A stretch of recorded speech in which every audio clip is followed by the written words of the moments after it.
Hello, welcome. This is the local induction for Trafford and Altrincham. My name is Dr. George. I work as a consultant in diabetes and endocrinology. So, Trafford, as I mentioned in the last section, is a small district general hospital. It has a selective medical take, as in the number of patients who are very unwell are very few. They're often transferred to other bigger hospitals. There are plenty of outpatient clinics, and you'll find that a good part of the time that you spend when you're on call is liaising with other hospitals, particularly accepting patients from other hospitals who are stable enough for transfer and transferring patients who are unwell. You may also require to speak to other hospitals with regard to opinions, particularly cardiology, neurology, etc. Now, we do not accept certain types of patients, certain illnesses. Anybody who is pregnant is referred to Manchester St. Mary's Hospital on the Central Manchester site. This is because we do not have obstetrics and gynecology support. Even on ambulatory care, we are not able to cater to them. Unstable GI bleeds, these are people who have hemodynamic compromise or hematemesis that's witnessed. You suspect something that's likely to destabilize, you do not have to accept. Anybody who may require intensive care, hemodialysis or non-invasive ventilation, or even a ventilator may need to be transferred. You can ask for HDU support, and there's a doctor there who will come and help you through the process of stabilizing the patient and even intubating if required before transfer. Surgical problems, urology problems, severe renal failure, and acute ST segment elevation MIs are all better dealt with on a unit that has a coronary care unit. Now, what is unique to Trafford? We have an electronic patient record, and we've had this for at least 14 years now. As a result, we have everything in one place. This includes investigations, clinic letters, discharge summaries, clocking pro forma. And unfortunately, as all our eggs are in one basket, if the EPR fails for any reason, we are stuck without a plan B. You will have to resort to paper, but these occurrences are very few and far between. Now, the patient journey, usually admissions when you're on call will come from three areas: urgent care, GP referrals either from the walk-in center, which is just outside, or from other general practices, or you could have transfers from other hospitals. Anybody who's admitted, whether they be admitted on AMU or other wards, you will need to clock them and make sure that a consultant reviews them on post-take. Some referrals can be ambulatory care, and there's usually an ambulatory care doctor who will maintain a virtual ward looking after these patients while they have their investigations. After the patient is stabilized on AMU, they might move to Ward 4. They could be transferred to other hospitals if they have a condition that requires, say, a surgical input. Ward 2 is a complex discharge, so patients who are awaiting social services or stair rail being fitted or a stair lift being fitted will go to Ward 2 and then subsequently discharged. The EPR is covered in a separate session, so I won't go any further into that. It is important to understand coding, and coding, people who work in coding have to follow certain rules. If you are able to make their life easier, then they won't have to disturb you to ask for clarification. If you put query pneumonia, they are unable to interpret that as pneumonia. You might have treated the patient as pneumonia, The patient might have had a chest x-ray which came back a few hours later confirming pneumonia, but if you have put query pneumonia, it remains what is called an R code. So it is important to write that you are treating this patient as pneumonia, or it is probably a pneumonia, or it is likely to be a pneumonia, or presumed to be a pneumonia. You should not put possible pneumonia or differential diagnosis, or a question mark is certainly not acceptable. Death certificates, I'll cover that in a little more detail later. EPR, please do sign off all the results on ward round, particularly after you've actioned them. This is really important, otherwise it will go back to the consultant for sign off. The patients on AMU belong to the consultant who is posted on AMU for that week or the weekend for that matter. IT systems at Trafford have you require two logins, one for the computer itself, which allows you to access the entire network, and subsequently a separate login for EPR. There is a doctor's mess which is located just above the restaurant on the opposite side of the corridor. This is it's got a common room and a few comfortable beds if you're on call.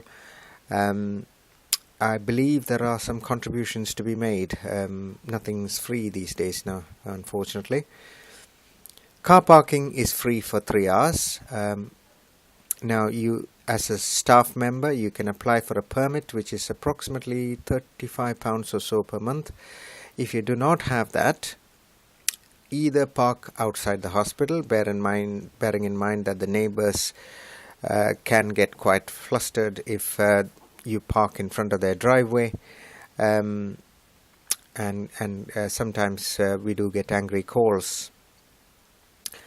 You can get fined if you park for longer than 3 hours or more than once in a day. I think you cannot repark within 2 hours.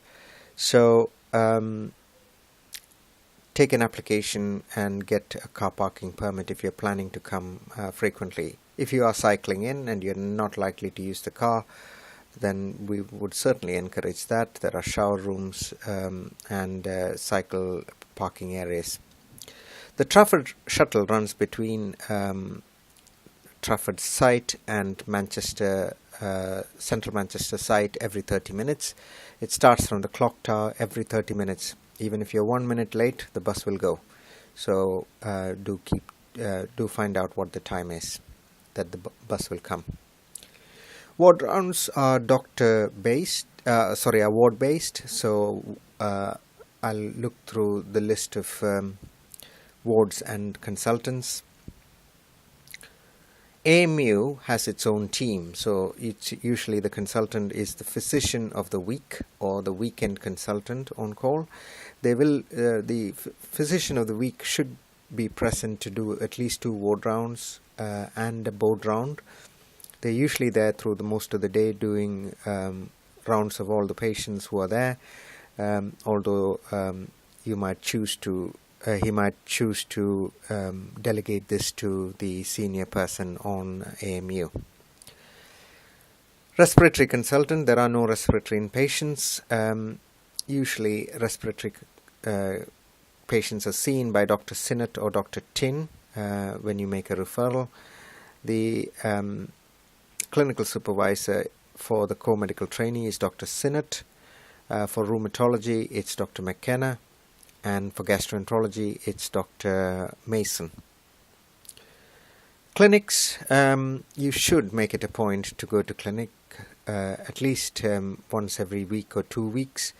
It's often difficult to attend a full clinic, and even 2 hours will count. You will be amazed at the different experience that you get. You may be asked to dictate letters. You will need a user number and a PIN number, which you can get from Maggie Irving.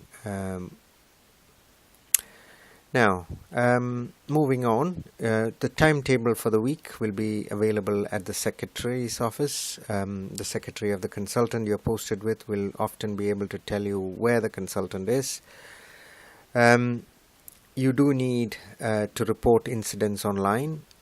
It's on the front page of the StaffNet.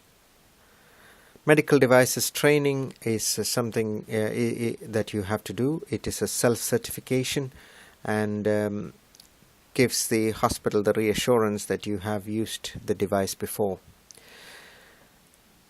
I just need to point out at this moment that VTE assessments are online. It is linked to the clerking proforma. In fact, it's the first page of the clerking proforma. If you do not do this, it often comes up as a red mark and we fall below the numbers that are required. Furthermore, I think these assessments will drive prescribing, and so I think it's a useful exercise to go through. Make sure that you open a clerking proforma, even if the patient has been clerked on say inpatient stay notes. Ensure that you open the clerking proforma and do the VTE assessment.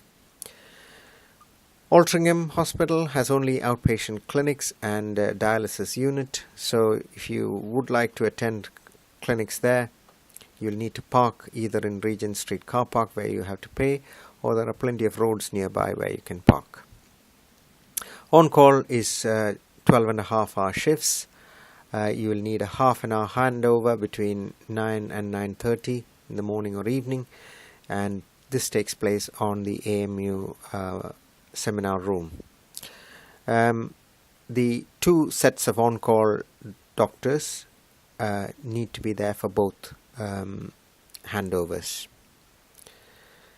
It is important to discuss all the patients you've seen and may require ongoing care. If the new team doesn't know about it, the chain is broken and care might be suboptimal. The AMU consultant will be there from 8 a.m. to 6 p.m. and you can discuss any referrals that you're concerned about or any patients you're concerned about with the consultant.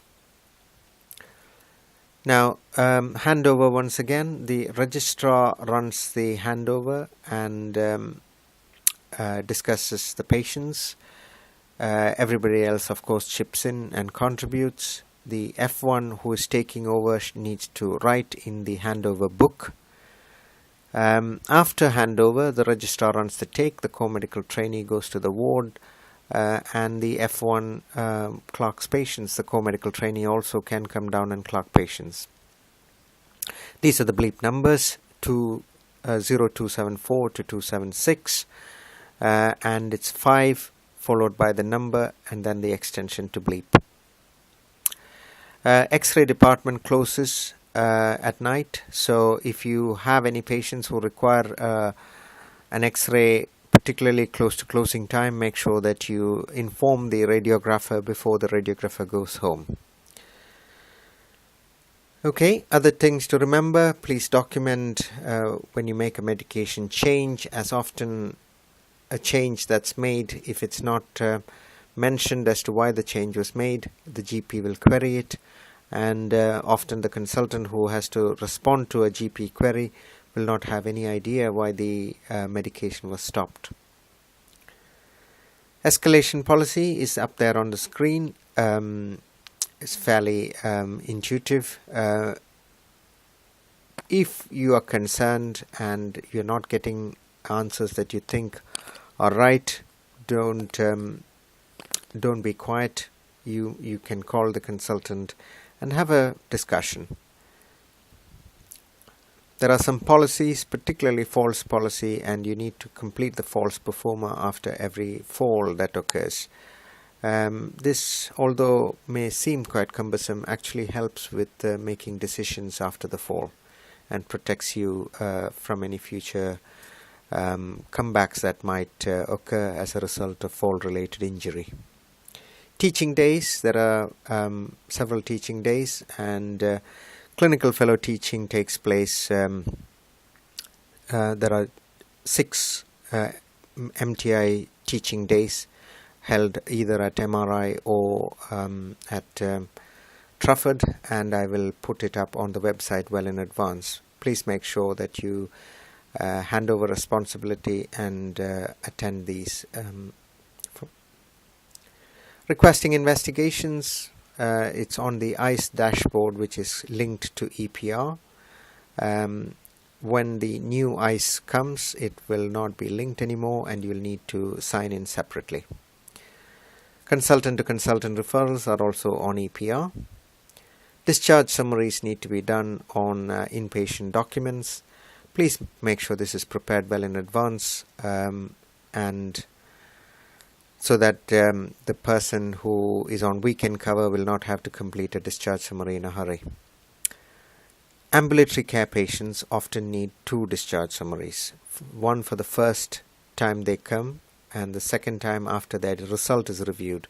Otherwise, the GP will not know what's happened to the patient in hospital.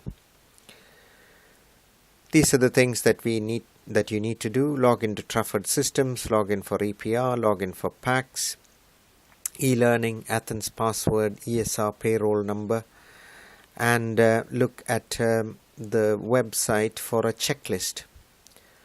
Right, that's the end of this section. Any questions, please email me at drgeorge@pab2u.com.